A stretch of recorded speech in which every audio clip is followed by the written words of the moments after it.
प्रणिपात और सत श्री अकाल तेनु सबको डोहाडो हमारे ये चैनल में सुस्वागतम।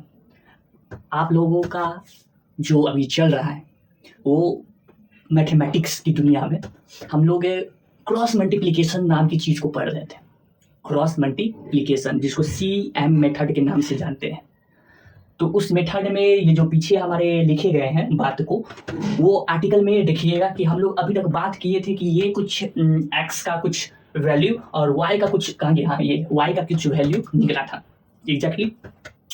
उसके बाद फिर पता चला था कि इस दोनों में कुछ, अगर इसको उठाकर इधर ले आते हैं तो ये कुछ ऐसे होता है, ठीक। इसमें भी कुछ ऐसे हुआ, फिर ये दोनों के बीच में एक चीज़ बैठ गया कि अच्छा ये इसके भी बराबर, ये इसके भी इक्वल है, तो आपका कुछ ये निकल के आया। याद करने का तरीका ये कुछ दिया गया था, हमारे जो पूर्वज है मैथमेटिशियन, उन्होंने इस चीज़ को बताया था कि ये चीज़ है याद करने का ट्रिक। कैसे? BCAB दो बार ऊपर लिखो, दो बार मतलब एक बार ऊपर एक बार नीचे, BCAB दो बार लिखना है। ऊपर वाले को एक कहेंगे, नीचे वाले को दो कहेंगे, इसको क्रॉस मल्टीप्लिकेशन कर देना, हो गया, निकल गया। रही बात एक्स वाई की, तो आप ऊपर एक्स रखेंगे, खाली दिमाग में रखेंगे कि इसको नीचे लिखना रहेगा। ओके, तो ये बात करने के बाद आज हम लोग इस टॉपिक पे थोड़ी से एग्जाम्पल, ये जो कुछ एग्जाम्पल मेरे पास यहाँ पे ये दिया गया है, इस एग्जाम्पल को बात करेंगे। यहाँ पे कहाँ गया, ये कुछ एग्जाम्पल है, ये एग्जाम्पल के बारे में बात कर लेंगे। उसके बाद फिर बात करने के बाद हम लोग इस चीज़ को देख लेंगे। जैसे कि यहाँ पे कुछ दिया हुआ है, बताते हैं क्या। हाँ, ये चीज़ देख रहे हैं, A1/A2 B1/B2, इस चीज़ को पढ़े थे, याद कीजिए। तो मतलब हम लोग इसके बीच में अनुपात को देखते थे कि अगर बराबर आ रहा है तो इसका हल निकलेगा कि नहीं निकलेगा। इस चीज़ को अनुपात का रेशियो लेकर पता करते थे, याद करें, जो कि इसके बारे में बताया गया है यहाँ पे। ये चीज़ याद कीजिए, इस चीज़ को याद कीजिए, वो दिन को इस चीज़ को देख कर हम लोग पता करते थे कि अच्छा इसका सोल्यूशन निकलने वाला है। नहीं, इसका सोल्यूशन नहीं निकलेगा। अच्छा, इसका तो बहुत सारा सोल्यूशन निकलेगा, ठीक है। तो ये चीज़ यहीं से, ये जो हम लोग क्रॉस मल्टीप्लिकेशन देखिए, यहीं से ये चीज़ निकल के आता है। तो आज इसकी बात को शुरू करते हैं, आपकी आज्ञा हो तो स्टार्ट करते हैं, ठीक है। तो लेट्स स्टार्ट।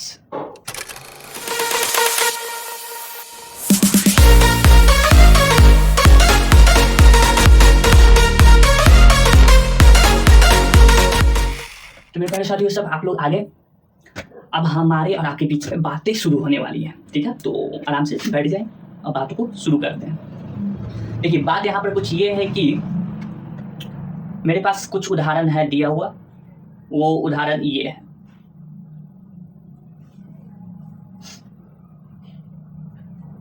ठीक है। ये उदाहरण दिया हुआ है, इस उदाहरण को समझेंगे, ठीक। ये कौन सा उदाहरण है? 14, ठीक है। इसमें कुछ बताया गया है, जो कि क्वेश्चन को तो रखते हैं अभी साइड में, अभी सिर्फ ये चीज को पे ध्यान देते हैं। इस पे जो बना हुआ हमारे पास समीकरण है, समीकरण के युग, वो हमारे ये दिया हुआ है, ठीक है, ये वाला दिया हुआ है। इसी चीज को प्लस को उठाकर इधर ले आया है, थोड़ा और जूम कर देखिए, हाँ देखिए, ठीक है। इसी चीज को प्लस को उठाकर इधर ले आया है, तो ये चीज किया गया है, माइनस में आ गया है। तो इस चीज को लिख लेते हैं, जो कि है 2x प्लस का 3y माइनस का 46 = 0। ये पहला हो गया। दूसरा 3x 5y माइनस का 74 = 0, ठीक। तो इस दोनों को अब क्या करना है, सॉल्यूशन करना है। तो मेरे पास तो मेथड बहुत सारे हैं। फॉर एग्जांपल में सबसे पहले मेरे पास है ग्राफिकल मेथड, सेकंड में आया सब्स्टिट्यूशन मेथड, थर्ड में आया आपका क्या ये एलिमिनेशन मेथड, फोर्थ में आया आपका एलिमिनेशन ये क्रॉस मल्टीप्लिकेशन मेथड। हिंदी में ग्राफीय विधि, प्रतिस्थापन विधि, विलोपन विधि, वर्ज गुणन विधि, ठीक, वर्ज गुणन विधि। तो इसको कौन सी विधि से हल करें? तो इसको विधि को हल करने के लिए हम लोग ये अपना रहे हैं, ठीक है, जिसके लिए कहा गया था कि आपको इसको अगर करना है सोल्यूशन को, तो इसको इस तरीके से हल करें। कैसे? हाँ, तो इसमें तो आपको या तो B1 C2 B2 C1 पता होना चाहिए, और नहीं, अगर ये चीज पता नहीं है तो क्या करेंगे, वही जो चीज इसमें ट्रिक दिया हुआ था। ट्रिक क्या है? ये वाला ट्रिक, ये दो बार लिखना था ना, BCAB, एक बार BCAB, ये कितना बार हो गया? 2 बार। ओके, तो इसमें BC कौन है और AB कौन है पता है आपको? तो इसमें आपको पहचान करना होगा। ये जो ऊपर वाला जो है वो सब आपका A यहाँ, B यहाँ, C यहाँ, ये आपका A2 B2 C2, समझ में आ रहा है? तो इसको इस तरीके से इसको करेंगे, ठीक है। तो इसको लिख लेते हैं इधर इधर। ये है आपका, पहले तो क्या है लिख लेते हैं, ऐसे करके लिख लेते हैं BCAB, यही है BCAB। एक बार लिखा गया, एक बार आओ BCAB, ठीक। ऊपर वाला को क्या बोलेंगे 1 1 1 1, नीचे वाला को 2 2 2 2। अब इसमें पहचान कीजिए कौन B है, कौन C है, कौन A2 है, कौन B2 है, इस चीज को पहचान करनी है। तो ऊपर वाला तो सब 1 1 वाला होगा, ये A1 B1 C1, ये A2 B2 C2 है, ठीक। इसका व्यापक रूप होता है। तब जहां B1 है वहां पे लिखिए, ये हमारा B1 होगा 3, तो यहाँ पे क्या लिखना होगा 3, कोई दिक्कत नहीं। C1, तो C1 कहाँ है, यहाँ है, तो यहाँ पे लिखना होगा C1 आपका क्या चीज में माइनस में है 46। उसके बाद A1 कितना है 2 प्लस में। उसके बाद फिर B1 कितना है 3, लिख दिए। B2 ये है 5, यहाँ लिख दीजिए B2 को हटाकर 5। अच्छा, उसके बाद C2 कितना है, तो C2 ये है 74, क्या चीज माइनस में 74। A2 ये है, ये कितना है 3 है। उसके बाद B2 हटाइए, B2 कितना है 5 है, ठीक कर दिए। कोई दिक्कत यहां तक की नहीं ना, नहीं।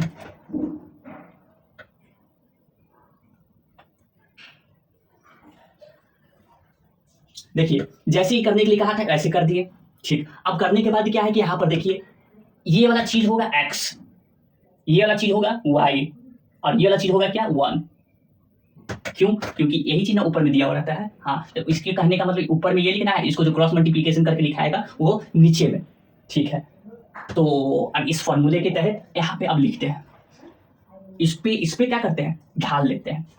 ऊपर वाला तो ये x का है, ये वाला, ये शुरुआत का ये जो होगा, तो यहाँ पर x लिखा गया, ठीक है। क्रॉस मल्टीप्लिकेशन यहाँ से इसको करना है, 3 को इससे करना है, ठीक है। तो 3 इंटू कितना है माइनस का 74, ठीक है।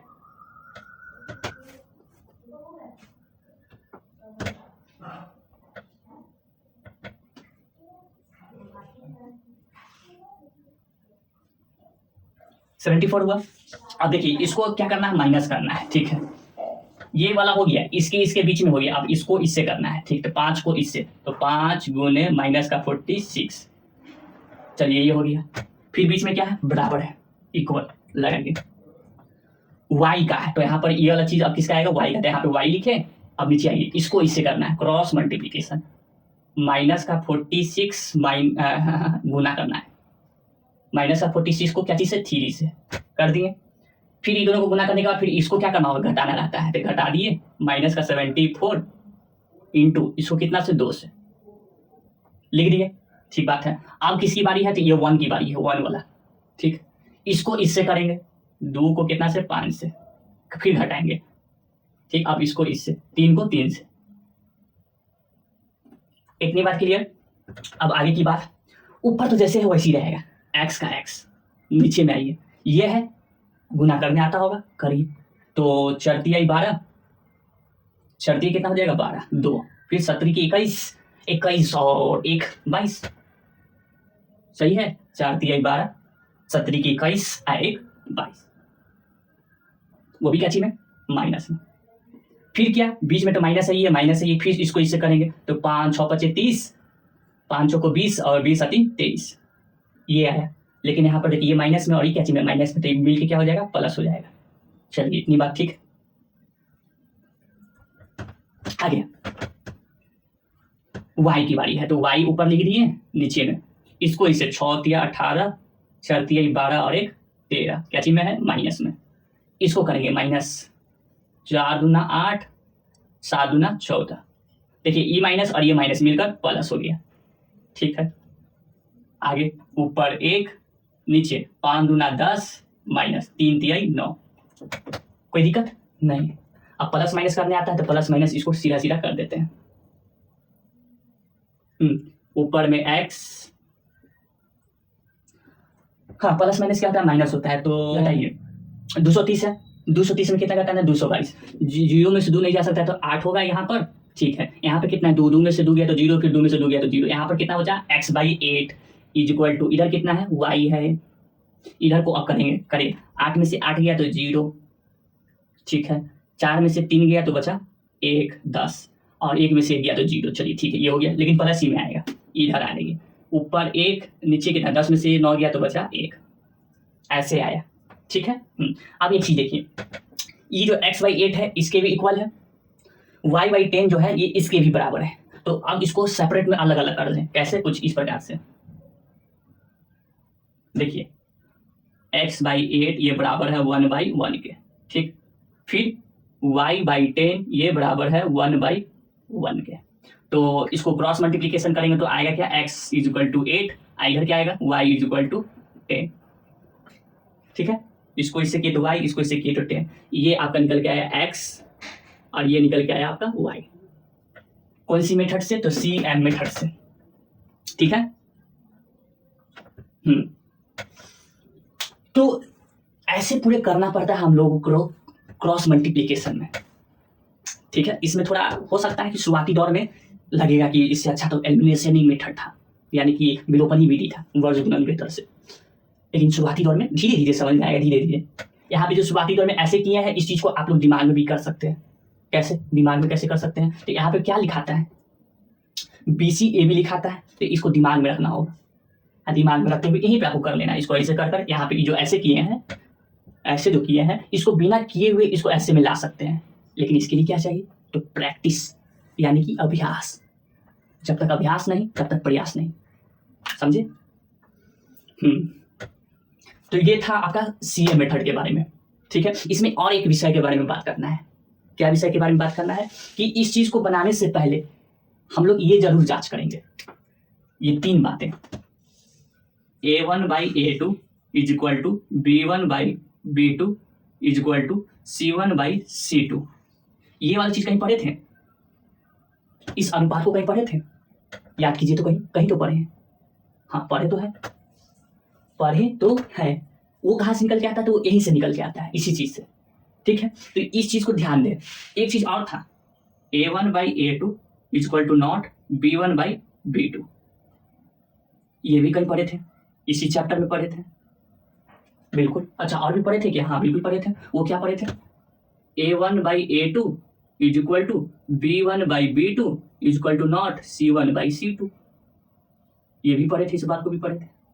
तो ये कुछ बातें को दर्शाता है, क्या बातों को दर्शाता है, ध्यान दीजिए। तो ये वाली जो बात है, ये वाली जो है, ये चीज दर्शाता था किस चीज को, इसका मतलब इस अनुपात को जब जांच करते थे तो निकलता था एक हल, यानी कि 1 सॉल्यूशन, ठीक। इसका जब करते थे तो इसका क्या निकल के आता था, इसका निकल के आता था कि इसका बहुत सारे अनेक हल होंगे, ठीक है, यानी कि मैनी सॉल्यूशन। और जब इसका करते थे तो इसका निकल के आता था क्या, इसका कोई हल नहीं है, कोई हल नहीं है। बात को समझे। तो ये कुछ बातें थी जो आपको समझने की बात था। तो इसको बनाने से पहले इसको जरूर यहाँ पे इसको ऐसे करके जांच कर लेना है, ठीक है, दिमाग में, कि अब इसका हल है कि नहीं है। क्योंकि इस एक्सरसाइज में जो पहुंचेंगे, कौन सी एक्सरसाइज है देख लीजिए, इस एक्सरसाइज को जब बनाने के लिए आएंगे तो यहाँ पर पहले बोला गया है, देखिएगा क्या बोला गया है, अद्वितीय हल, निम्नलिखित समीकरण के युग्म से किसका एक द्वितीय हल है, दूसरा किसका कोई हल है, किसका कोई हल नहीं है, किसके अपरिमित रूप से अनेक हल है। यानी कि 3 चीज ये बताना होगा, अनेक हल, एक हल, कोई हल नहीं है। ये बताने के बाद फिर आगे बोला कि अद्वितीय हल की स्थिति में उसके वर्ग गुणन विधि से ज्ञात कीजिए, जिसका भी ये निकले एक हल किसको बोला गया है, अद्वितीय हल को, यूनिक सॉल्यूशन को कहा गया है। कौन सी, ये वाली अद्वितीय हल, इसका कौन सी है, ये वाला है, ठीक है। तो वैसे अगर कोई है इसमें से कोई भी समीकरण, तो उसको इस विधि से निकालना है, वर्ग गुणन विधि से इसको निकालना होगा, ठीक है। तो आज की क्लास में इतना ही रहने देंगे, अगली क्लास में इस एक्सरसाइज को लेकर मिलेंगे। फिर मिलते हैं अगले वीडियो में, अगले लेक्चर में। तब तक के लिए आप लोग का बहुत बहुत धन्यवाद। जय हिंद, जय भारत।